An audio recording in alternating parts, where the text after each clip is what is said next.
This is where it all began.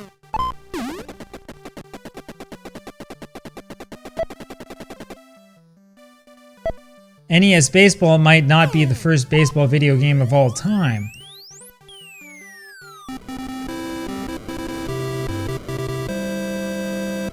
However, every game that came after it was influenced by this game in one way or another. And believe it or not, it's actually a better game than you might think.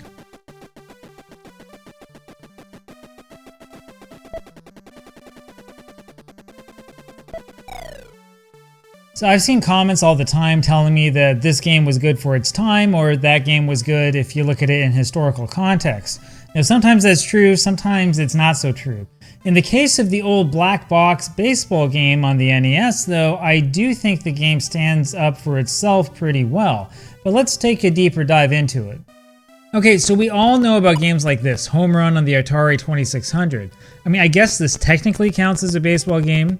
Now, if you jump to 1983, you will see more complex games like Star League Baseball and the old 8-bit Atari system.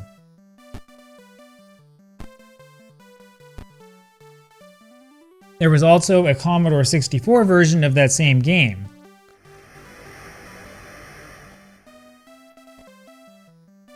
There's also Super Action Baseball on the ColecoVision, which really leaves a lot to be desired.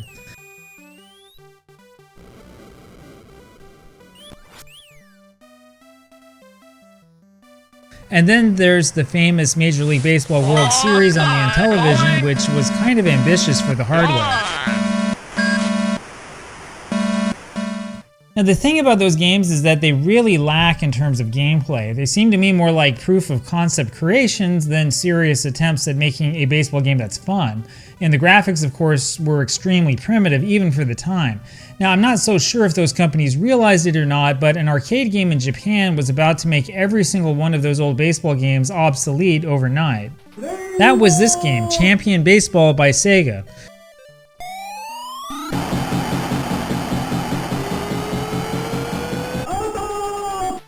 The graphics here are a vast improvement. Hitting and pitching is simple but effective, and it's really refreshing to be able to curve the ball like this. Now, the sound is less than ideal, and the graphics are what they are, but this game really was a major step up from the competition at the time.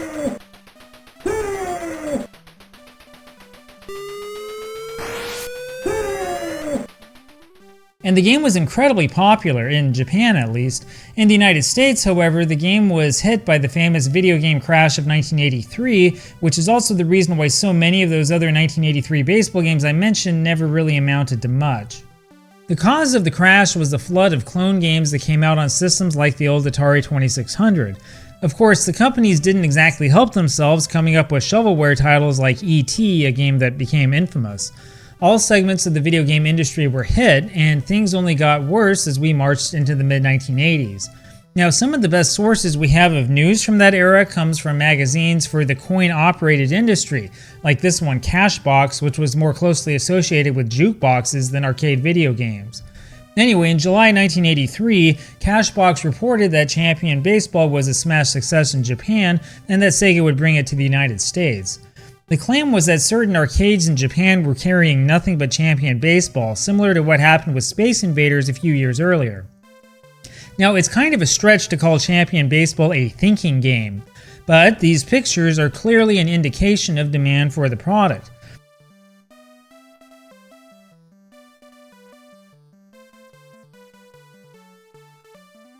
This is what the game looked like when it came out in the United States in the summer of 1983. Note that there were 3 buttons. The blue one was used to change your player, and it was set up so you could play either right-handed or left-handed. Honestly, the arcade version of Champion Baseball is really good. It's fun, it's addicting, it's fun to play even today. It probably would have been better known in North America if it weren't for the video game crash. You feel like you're in control, sort of, that is. There's no way to control your fielders, fielding is automatic.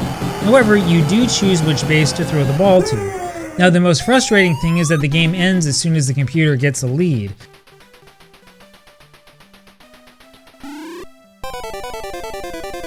This is similar to Versus RBI Baseball, and I think Nintendo's Versus Baseball in the arcades might have been the same way.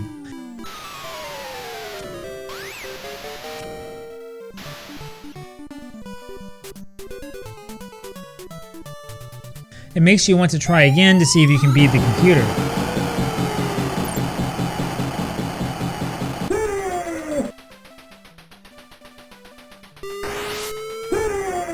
The teams all have their own rosters and stats, though I'm not certain that the stats actually mean anything. You can replace players if you want, which is pretty advanced for 1983. It's not a perfect game, but I can see why it was popular, and it's actually still fun to play today.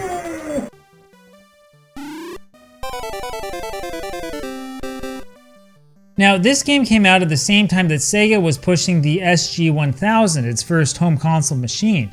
And interestingly enough, the SG-1000 system came out the very same day that Nintendo's Famicom came out.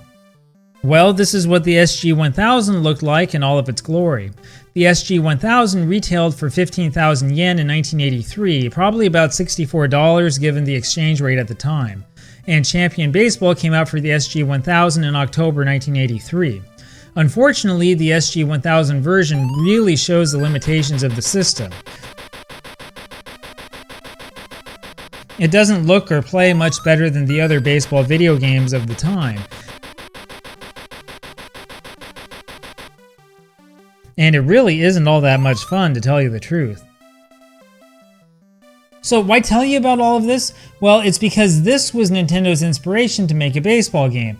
The company knew all about the success that Sega had been having and needed to get in on that market, and that is where the black box baseball game comes from. So to understand this, you need to understand first that the Famicom was in a lot of trouble when it first came out. The system released with only 3 titles at launch. That included Donkey Kong, which was Nintendo's original hit arcade game. There was Donkey Kong Jr., another hit Nintendo game. And then there was Popeye, a really bad port of another Nintendo arcade game. In fact, by the end of 1983, there were only 9 games available on the Famicom. But of course, that included Nintendo's version of baseball. So it's not much of a stretch to believe that the famous Shigeru Miyamoto was inspired to create a baseball game by how popular Champion Baseball was. In fact, if you play both games, the inspiration is really obvious. Champion Baseball had this kind of unique pitching and hitting screen. Nintendo decided to simply make that part of the main game screen itself. You only see the wider perspective if the ball is hit to the outfield. There's a little bit more variety in the pitches you can throw in Nintendo's baseball, though it's honestly really similar to Champion Baseball. And the fielding in Nintendo's version is also automatic.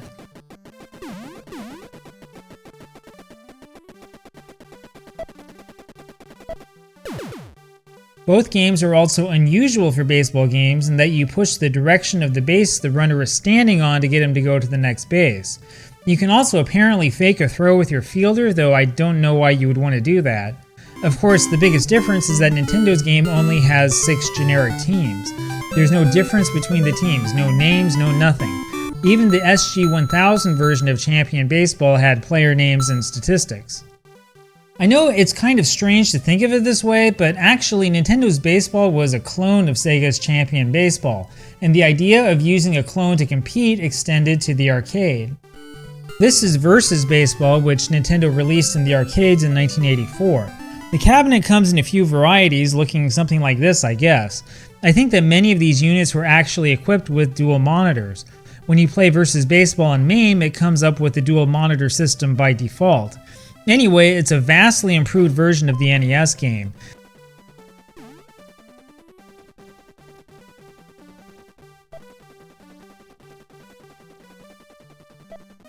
And you'll notice when you field that there's a different camera angle, just like in Champion Baseball.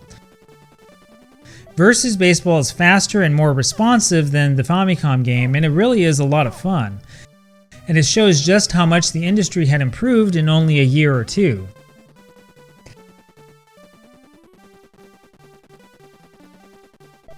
Of course, baseball was first released in North America in winter 1985. That's when Nintendo had its test market run of the NES in New York City. It was a launch title over here. And, well, it's exactly the same as the old Japanese version.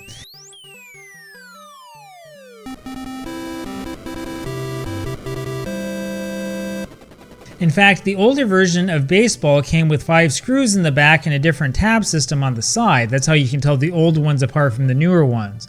Anyway, if you open up the old carts, sometimes you'll find one of these Famicom converter boards, thanks to the old school game Vault for this screenshot.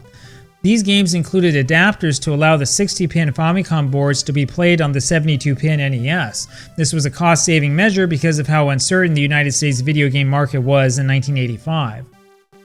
Well, you never know, maybe you'll find an old copy of Baseball used somewhere that has one of those converters inside. Anyway, that old black box baseball game was a lot more influential than you think. Well, this is Professor Yoshihiro Kishimoto, who designed Famista, the baseball game that wound up changing everything for good. There's a great interview with him in Volume 2 of The Untold History of Japanese Game Developers. Kishimoto noted that he spent quite a bit of time every day playing Nintendo's old baseball game and making notes of things that he would like to improve. This included obvious things like the ability to control the defense, giving names to players, and so on. Note that there are a few things that carried over from Baseball to Famista. For example, the way that computer-controlled fielders would call for a pop fly.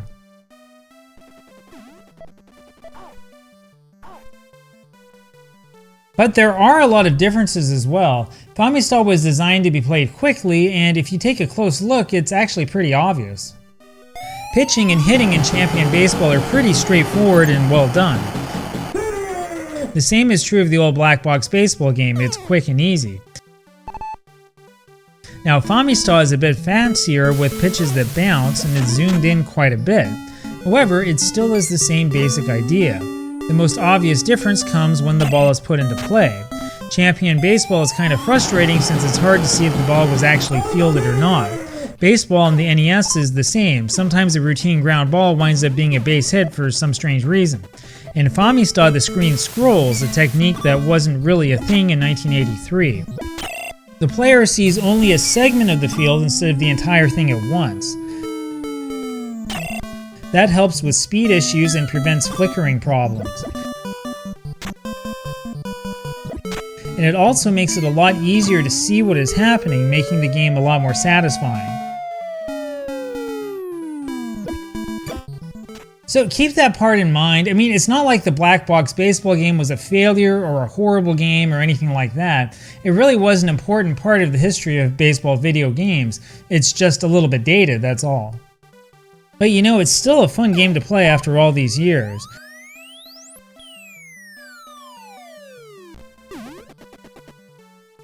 In fact, I still prefer this to LJN's Major League Baseball, which is horrible. The original Baseball is also a lot more fun than Roger Clemens' Baseball on the NES, which is just painful to play. While it's not perfect, it is a challenging game, and at least I think it's pretty satisfying.